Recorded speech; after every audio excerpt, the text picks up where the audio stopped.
പ്രഭാഷകൻ 36 അധ്യായം. ഇസ്രായേലിനെ രക്ഷയ്ക്ക് വേണ്ടി പ്രാർത്ഥന. എല്ലാത്തിൻ്റെയും ദൈവമായ കർത്താവേ, ഞങ്ങളെ കാരുണ്യപൂർവ്വം കടാക്ഷിക്കണമേ. എല്ലാ ജനതകളും അങ്ങയെ ഭയപ്പെടാൻ ഇടയാകണമേ. അന്യജനതകൾക്കെതിരെ അവിടുന്ന് കരമുയർത്തണമേ. അവിടുത്തെ ശക്തി അവർ ദർശിക്കട്ടെ.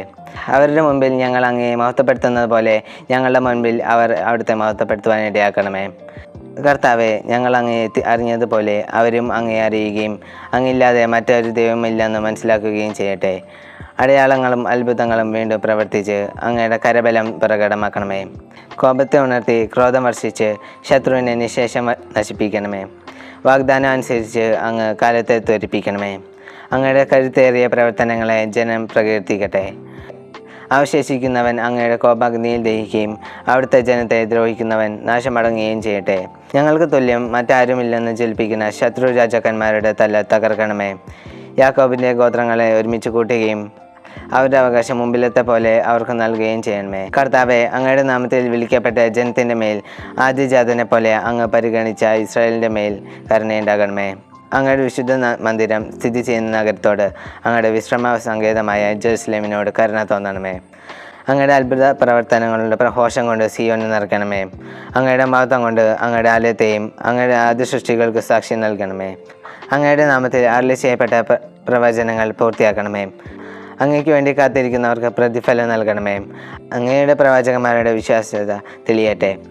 കർത്താവെ, അങ്ങയുടെ ജനത്തിന് അഹറോൻ നൽകിയ അനുഗ്രഹത്തിനൊത്ത് അങ്ങയുടെ ദാസരുടെ പ്രാർത്ഥന കേൾക്കണമേ.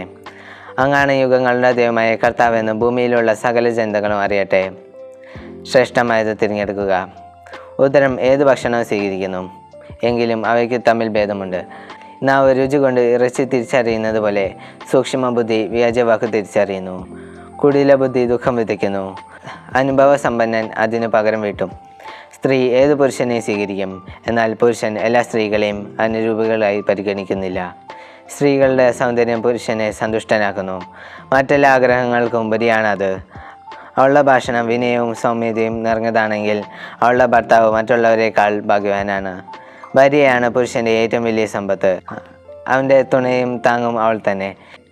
വേലിയില്ലാത്ത വസ്തു കൊള്ള ചെയ്യപ്പെടും, ഭാര്യയില്ലാത്തവൻ നെടുവീർപ്പിട്ടുകൊണ്ട് അലിഞ്ഞു നടക്കും. നഗരം തോറും ചുറ്റി നടക്കുന്ന കൊള്ളക്കാരനെ ആര് വിശ്വസിക്കും? അതുപോലെ വീടില്ലാതെ അലിഞ്ഞു നടക്കുകയും എത്തുന്നിടത്ത് അന്തിയുറങ്ങുകയും ചെയ്യുന്നവനെ ആര് വിശ്വസിക്കും? പ്രഭാഷകൻ 36 അധ്യായത്തിൽ നിന്നുള്ള ചോദ്യോത്തരങ്ങൾ. ചോദ്യം 1. പ്രഭാഷകൻ അധ്യായം 36 1 മുതൽ 17 വരെയുള്ള വാക്യങ്ങളുടെ ശീർഷകം എന്ത്? ഉത്തരം: ഇസ്രായേലിനെ രക്ഷയ്ക്ക് വേണ്ടി പ്രാർത്ഥന. ചോദ്യം 2. ഇസ്രായേലിനെ രക്ഷയ്ക്ക് വേണ്ടിയുള്ള പ്രാർത്ഥനയുടെ ആരംഭത്തിൽ പ്രഭാഷകൻ കർത്താവിനെ വിളിക്കുന്നത് എങ്ങനെയാണ്? ഉത്തരം: എല്ലാത്തിൻ്റെയും ദൈവമായ കർത്താവേ. ചോദ്യം 3. ആരങ്ങയെ ഭയപ്പെടാൻ ഇടയാകണമേ എന്നാണ് പ്രഭാഷകൻ കർത്താവിനോട് പ്രാർത്ഥിക്കുന്നത്? ഉത്തരം: എല്ലാ ജനതകളും. ചോദ്യം 4. പ്രഭാഷകൻ തൻ്റെ പ്രാർത്ഥനയിൽ അവിടുന്ന് ആർക്കെതിരെ കരമുയർത്തണമെന്നാണ് പറയുന്നത്? ഉത്തരം: അന്യജനതകൾക്കെതിരെ. ചോദ്യം 5. അവിടുത്തെ ശക്തി അവർ ദർശിക്കട്ടെ. ആര്? ഉത്തരം: ആദ്യ ജനതകൾ. ചോദ്യം 6. പ്രഭാഷകൻ തൻ്റെ പ്രാർത്ഥനയിൽ ശത്രുവിനെ എങ്ങനെ നിശേഷം നശിപ്പിക്കണമേ എന്നാണ് പറയുന്നത്? ഉത്തരം: കോപത്തെ ഉണർത്തി ക്രോധം വർഷിച്ച്. ചോദ്യം 7. അവശേഷിക്കുന്നവന് എന്ത് സംഭവിക്കട്ടെ എന്നാണ് പ്രഭാഷകൻ പ്രാർത്ഥിക്കുന്നത്? ഉത്തരം: അങ്ങയുടെ കോപാഗ്നി ദഹിക്കട്ടെ. ചോദ്യം 8. കർത്താവ് എങ്ങനെ പരിഗണിച്ച ഇസ്രായേലിൻ്റെ മേൽ കരുണയുണ്ടാകണമേ എന്നാണ് പ്രഭാഷകൻ പ്രാർത്ഥിക്കുന്നത്? ഉത്തരം: ആദ്യജാതനെ പോലെ. ചോദ്യം 9. എന്തുപയോഗിച്ച് സിയോനെ നിറയ്ക്കണമേ എന്നാണ് പ്രഭാഷകൻ പ്രാർത്ഥിക്കുന്നത്? ഉത്തരം: അങ്ങയുടെ അത്ഭുത പ്രവൃത്തികളുടെ ഘോഷം കൊണ്ട്.